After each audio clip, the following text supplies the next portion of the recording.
Vous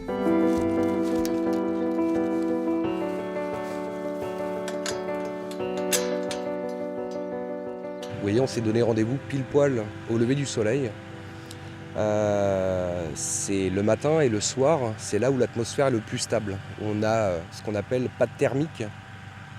Et en fait, on a une bulle d'air qui ne se dirige pas.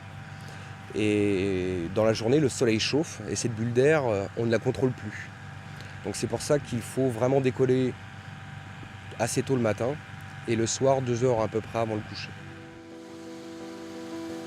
Un tour de magie, ça ne s'invente pas. Avant le décollage, les gestes sont toujours les mêmes. Mais pour ces passagers, c'est l'aventure. Une première, la promesse peut-être d'un voyage extraordinaire. Pour l'instant, ça va. On verra plus tard quand on sera en altitude, n'est-ce pas? Je trouve que c'est pas une bonne idée pour moi. Mais bon, c'est les enfants, il faut faire plaisir aux enfants. Ça dépend, peut-être que tu vas pas C'est le regretter, cadeau de... finalement. Non, peut-être que je vais être très très contente. Le calme, la quiétude.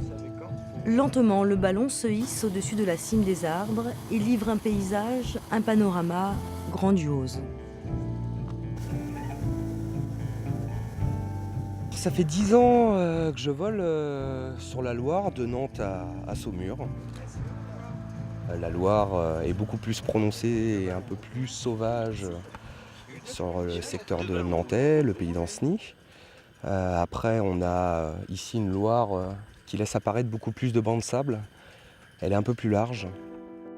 En fait, ce qui est génial, c'est que d'un vol à l'autre, c'est jamais la même chose. Et on n'a pas de lassitude. On a l'impression d'être autre part. On n'est plus du tout avec les voitures, avec le bruit. Là, c'est vraiment c'est zen, quoi. C'est formidable. C'est pas le paradis, mais presque. Un instant unique que l'on aimerait éternel, mais il faudra bien, à un moment, redescendre sur Terre.